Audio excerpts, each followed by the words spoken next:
Interlude of Magic. Jaden has been watching Magic pace in a circle for about 10 minutes now, grumbling to themselves about something. When they woke Jaden up, they said they were going to teach him about his temporal abilities, but all they've been doing so far was pacing back and forth. "You don't have to teach me right now," Jaden said, feeling agitated by Magic's pacing and muttering. Magic stopped and dragged a hand through their hair. "No, I have to teach you, not only because it benefits you, but because it might help me. It's just..." Magic trailed off with a sigh. Time. Time is complicated. Our perceptions of time are fundamentally different from each other. Magic let out another long sigh. Time is complicated. As I said before, we experience it in different ways. To you, it's a linear progression, but for me, it's different. I'll start by saying this. Time is different from a timeline. Make sure you do not confuse the two. Time is infinite, but also finite. Timelines, however, are finite, but also infinite. Timelines originate from time. They flow outwards from time itself, branching out infinitely into their many streams. Time as a whole is like water.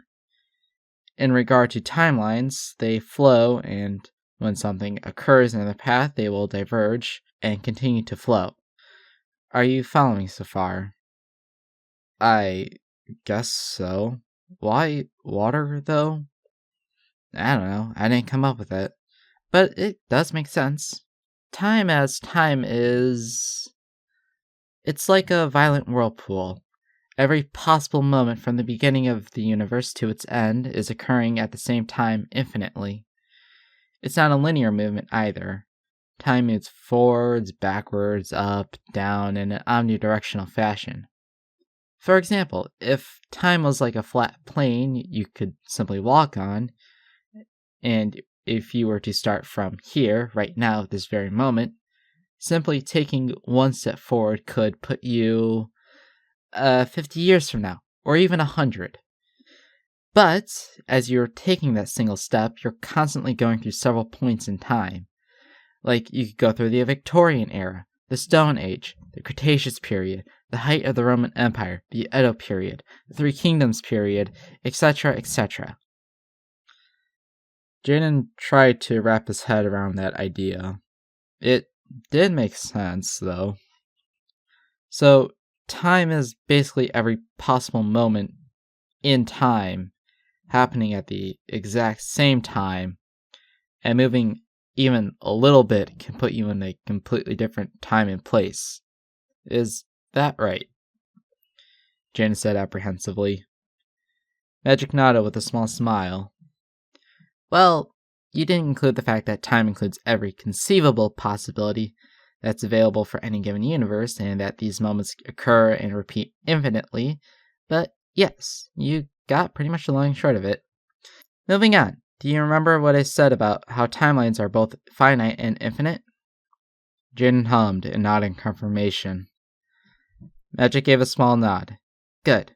Now, timelines are a lot less complicated than time, but they are more technical than time. Timelines are pretty straightforward, but they are also extremely finicky in how they work. Time gods tend to classify events into two vague categories: important events and unimportant events.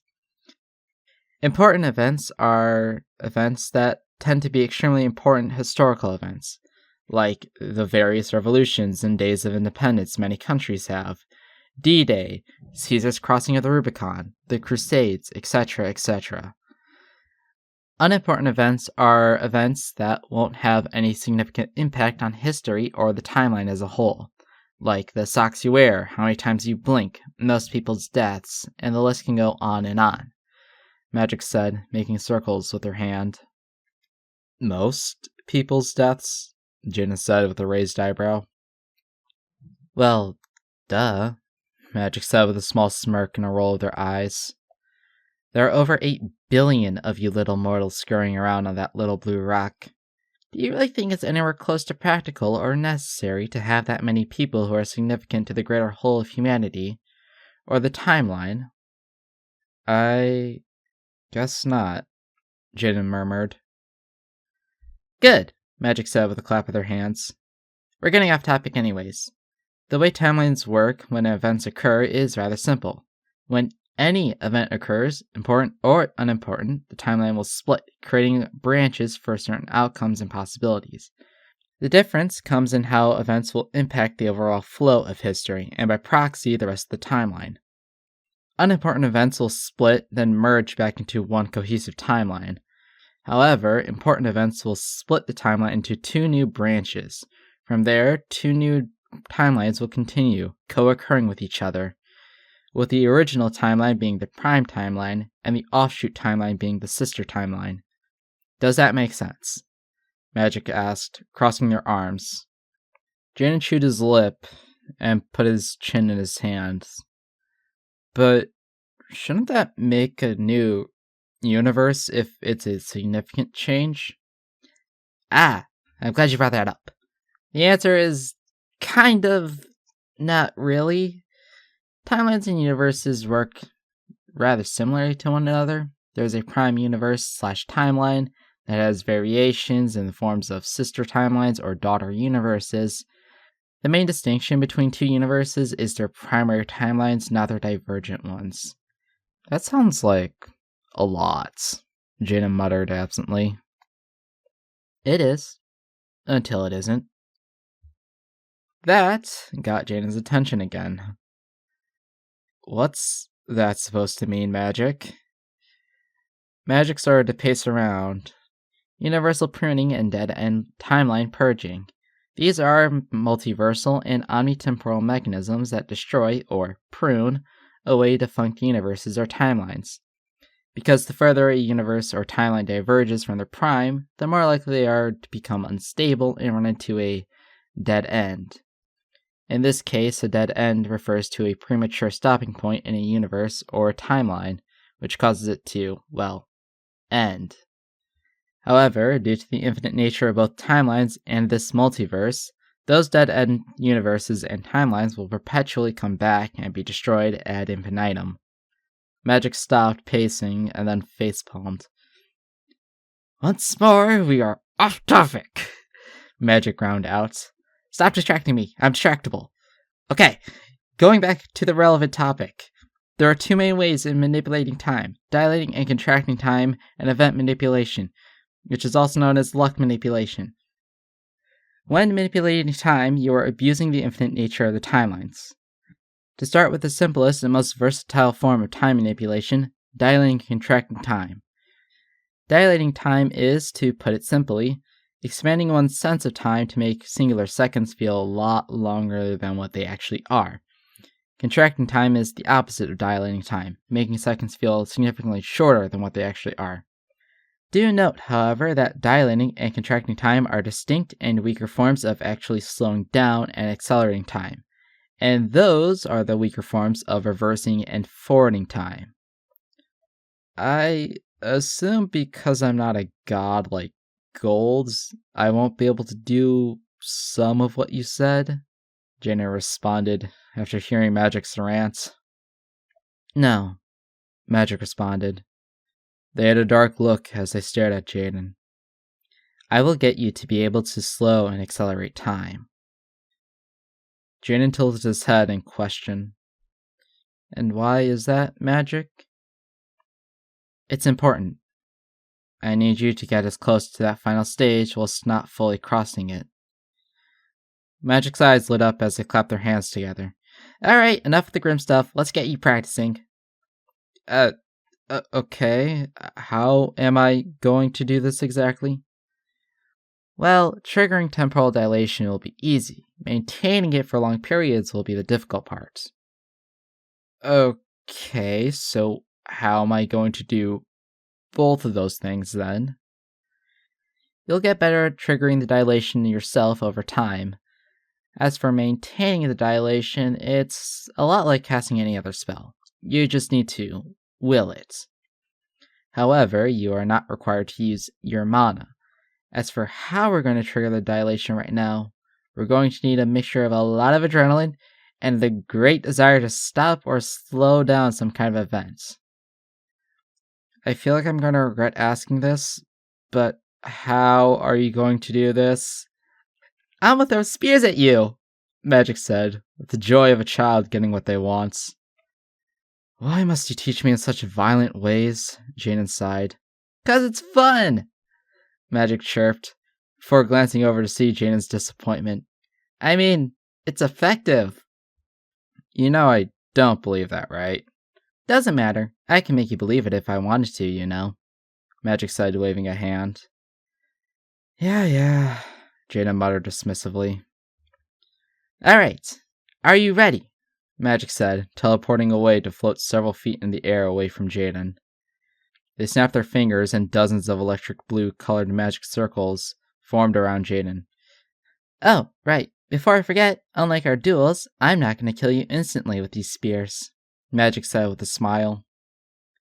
Jaden felt his blood chill at what Magic was implying. Don't worry, Magic said with an innocent smile in tone. I'll be careful, so if you mess up, you won't die, but it won't be even remotely pleasant.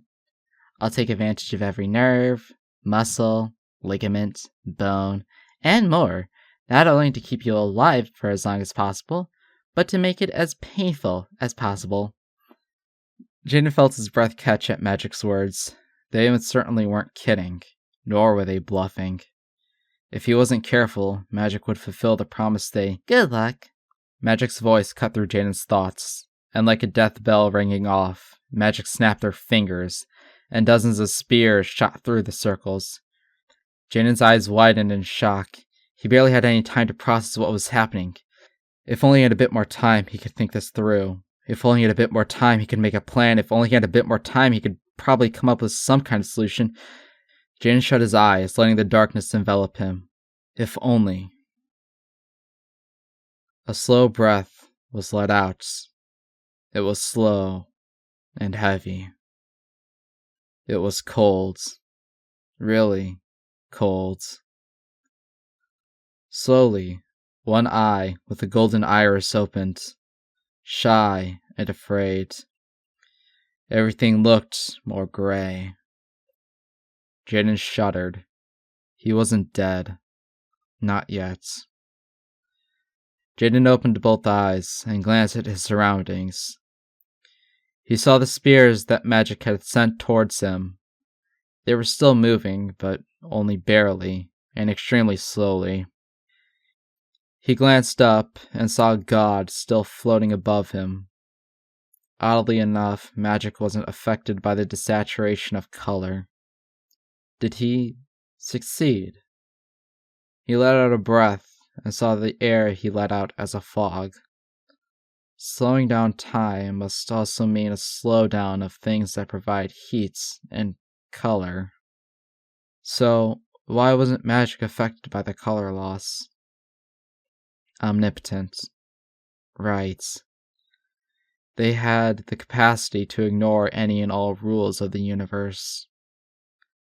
Jaden moved from his spot and walked over to one of the spears. He looked at the reflective surface of the spearhead. He didn't have a reflection. He pressed a finger to the edge of the blade's surface and moved it. He turned to look at his finger. There was no injury. Yeah, light speed. I got it. I won't push past that. The memory of Gold's voice echoed in his mind. He never really had any time to think about the implications of Gold's blessing, or even what it really meant. He was protected from things that weren't moving at or past the speed of light. No, that can't be completely correct. Otherwise, Magic would never have been able to kill him. No, the blessing must function in some other fashion. The blessing of light. Magic's voice cut through Jaden's mind. It startled the mortal, and he almost lost focus. His attention snapped towards Magic's floating body. Don't lose focus now, Magic chided. Magic? Jaden asked, still staring at Magic's body. Magic's laughter bubbled up out of nowhere and simultaneously everywhere. The blessing of lights, the protection granted to you by the divine entity known as gold. This blessing will protect the individual from high-velocity attacks, negating any and all damage, as long as it does not surpass the speed of light. The voice was Magic's voice, but at the same time it was weirdly mechanical intonation. Jinan shuddered. It was really getting cold, and Magic's weird vocal change was freaky. Jinan pulled up his hood and crossed his arms over his chest. What's with the voice, Magic? And why aren't you speaking with your mouth? What voice? Magic spoke again. As for the body, don't feel like it. Magic sighed once more, dismissively. Are we done now? Jinan asked while shivering. I'm getting really cold, and I don't think I can keep this up any longer. I'll fix that. You can stop if you wish. Jinan can almost hear Magic shrugging their shoulders with how impassive their voice was.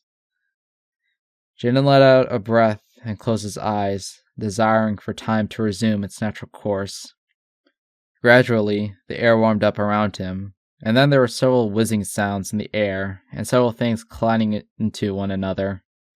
Jin's eyes shot open as he saw several spears impaled into the ground and through each other. It was a rather nasty sight, especially considering those spears were meant for him. You did good, Magic said, suddenly appearing in front of Jaden. Getting out of your first go is impressive.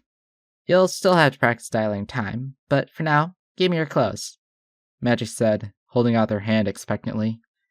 No, I'm not doing that, Jaden said, clutching his hoodie and pants. Ah, cute. You think you have a choice in this, Magic said, before waving their hand, taking Jaden's clothes and replacing them with a baggy white t-shirt and dark gray sweatpants. Magic!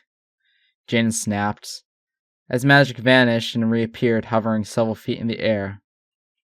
What? It's not like I took your underwear. Actually, Magic, don't cross any more lines, please. Alright. Now I'll just do what I've been doing. What's that supposed to mean? Jaden asked. Magic didn't respond, only hanging up Jaden's clothes in the air and muttering to themselves whilst poking at the articles of clothing. Magic? Huh? Magic said, turning away to face Jaden. Ah, right, luck manipulation. Magic vanished and reappeared in front of Jaden. You're gonna win a lottery, Magic said, handing a scratch ticket to Jaden. You're actually gonna win the grand prize. Not once, not twice, not even 5 times in a row, but 10 times in a row, without fail.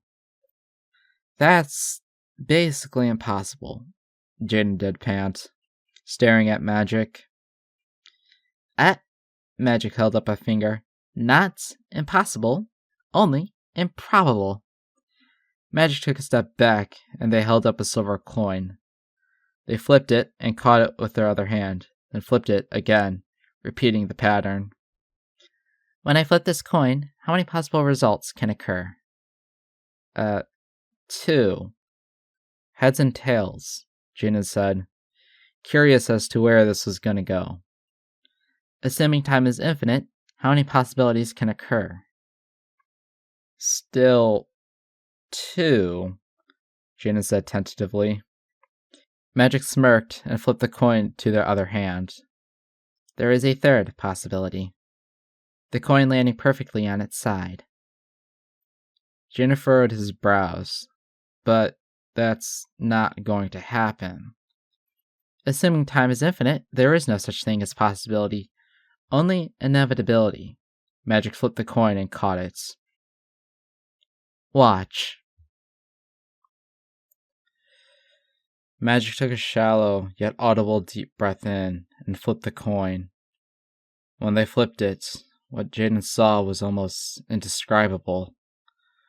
The coin fractured and fragmented against itself as an innumerable amount of the coins were flipped. It was like looking at a kaleidoscope of fragmenting and overlapping coins. As the coin flipped, more iterations of it fragmented and flipped as well. Despite looking at the innumerable amount of coins, Jaina knew, on some deeper level, that there was only one coin truly present. It was like looking at a fountain of silver. Jaina shifted a foot back as he watched in awe of the spectacle. Magic slipped a hand below the coins, and a table formed below where they swept their hand. The shower of silver coins fell and landed on the table. Hundreds of thousands, if not hundreds of millions of coins hit the table in a cacophony of sound, bouncing or perfectly landing on the table. The coins that landed heads or tails slowly vanished, leaving fewer and fewer coins, until one coin bounced up for its last time and landed perfectly on its middle. The remaining coins vanished as Magic gestured to the coin that landed on its middle silently. See? Not impossible, only improbable. Sure, but what about the rest of those coins? The ones that didn't land in the middle? There were no other coins, just one. What you saw were the possibilities of the coin when it was flipped. This coin, Magic said, while gesturing to the coin once more, was the 4,235,753,624th iteration. So, essentially it's a 1 in 4 billion chance, Jaden deadpanned. Magic hummed while bobbing their head from side to side. Not quite, but yeah, more or less. What I did and what you will do are different in technical terms and practice, but they're essentially the same. I can simply see every single outcome of flipping that coin and every possible method, and those outcomes as well. You can't do that. So what you'll actually do is feel the outcome you wish to produce. What do you mean by feel? Well, you're not me, nor are you a time deity, so you won't be able to see future possibilities. However, you can feel them out.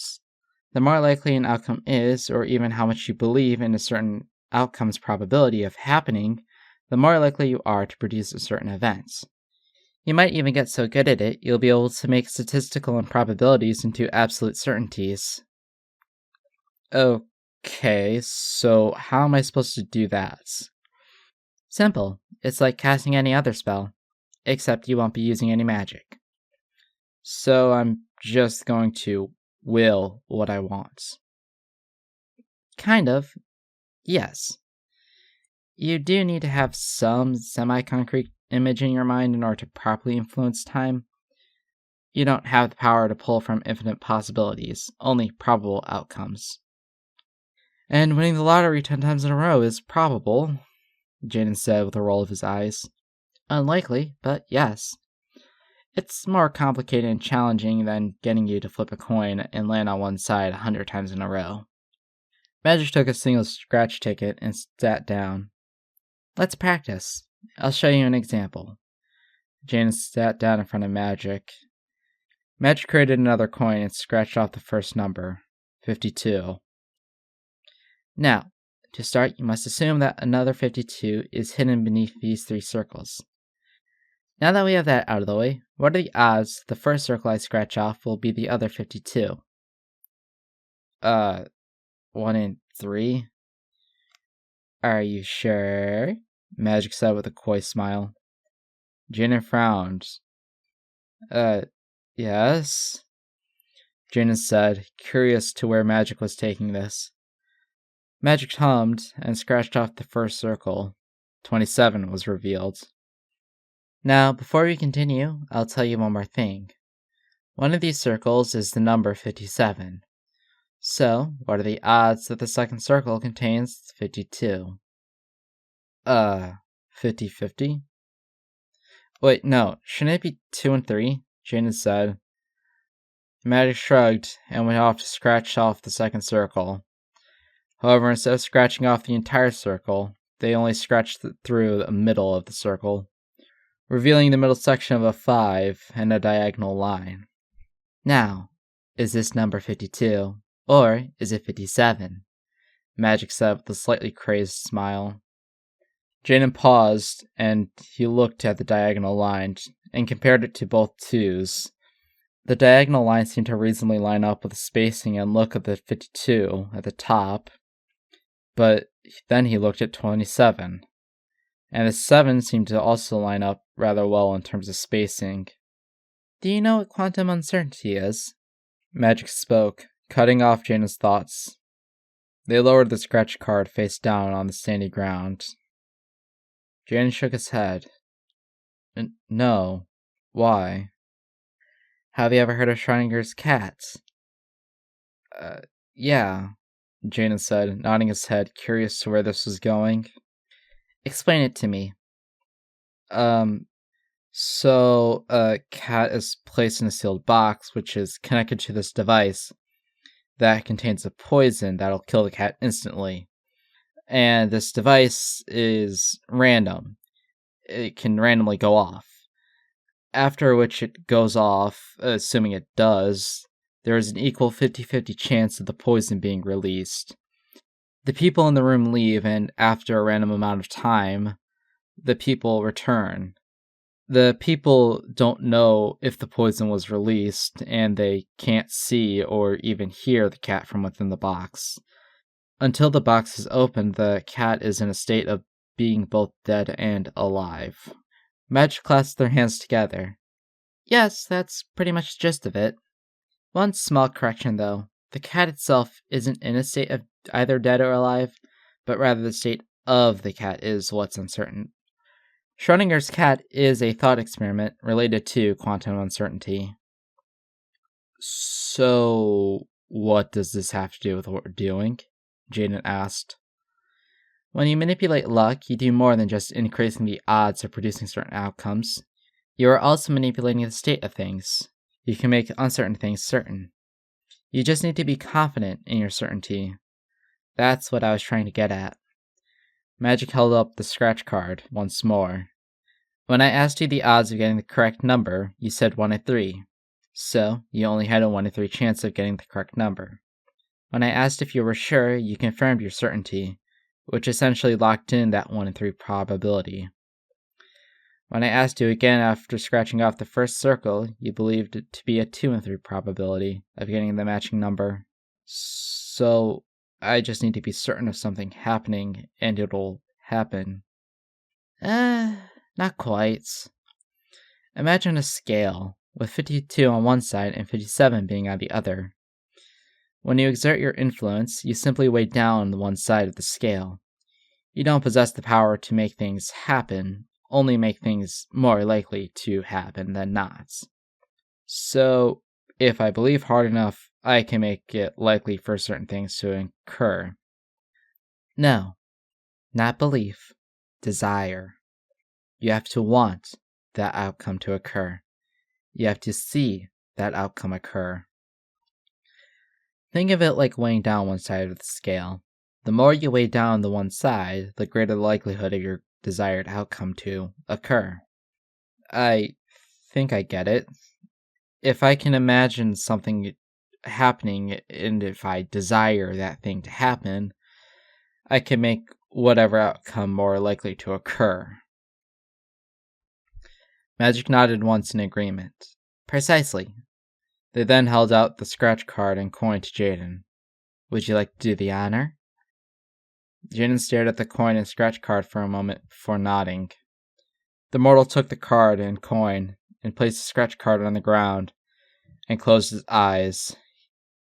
He imagined a scale, like how Magic described, with one side holding 52 and the other side holding 57.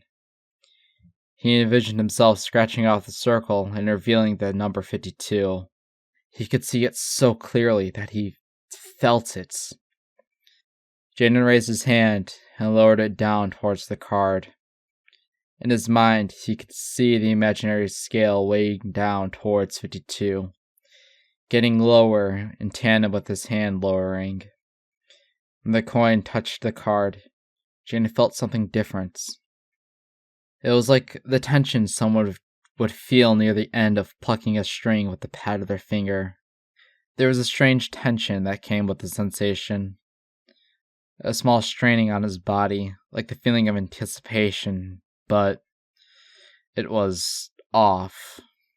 He pressed forward and pressed down with the coin, and then the string was plucked. It was like 50 pounds being taken off his back as Jaina scratched off the circle. Jaina stopped scratching off the circle and opened up his eyes and saw the number he revealed, 52. Jaina felt a sense of cold relief running through his body. I did it, Jaina muttered, before his elation started to bubble to the surface. I did it! He shouted, picking up the scratch card and holding it up to Magic's face. God smiled and nodded. Yes, you did. Welp, they said, standing up abruptly, brushing the sand off from their clothes. You keep practicing, and when you finish, work on your magic. Figure out some new spells. I'll come back later when I feel like you should sleep. Magic waved before vanishing into nothing. Jaina stared dumbly at the space where Magic was inside. What exactly did he expect? Jaina grabbed another scratch card and went to work.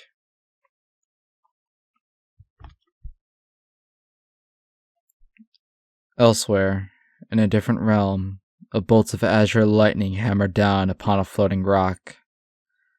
Magic floated up from the smoke and approached the massive skeleton that was on the rock. Magic stared at the long, serpentine body. The heart and pearl had been missing from the pseudo-divine corpse, but Magic didn't care for those trinkets. They moved to the skeleton's head and placed a hand on it. Forgive me, they muttered, placing their forehead on the skeleton. And forgive me, Gold.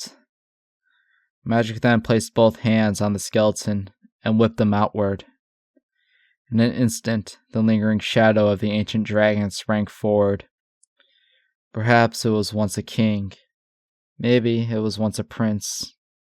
Or maybe it was some noble being that was hailed as divine. But none of that mattered anymore. The shadow of the dragon looped around to glare at God. Magic tilted her head and met the gaze of the remnant spirit. Forgive me, O ancient dragon, but I cannot have the lingering parts of your soul taint my gift. As expected, the spirit was displeased. The dragon opened its maw to let out a silent roar before lunging at God. Magic gathered the spirit's connection to the skeleton and cut it, severing the connection. Go now. Be at peace, and join in with the rest of your soul. The spirit vanished with little fanfare. Magic floated back from the skeleton and beheld the massive body, before gathering it up and condensing the bones to a single ingot. Magic weighed the ingot in their hand. It was empty, void of any aspect or alignments, ready to be changed and molded into something else. It was ready to take on a new alignment. Magic then vanished from the space-like realms and returned to their plane. Magic snapped their fingers and a forge appeared in front of them. It was almost time to get started.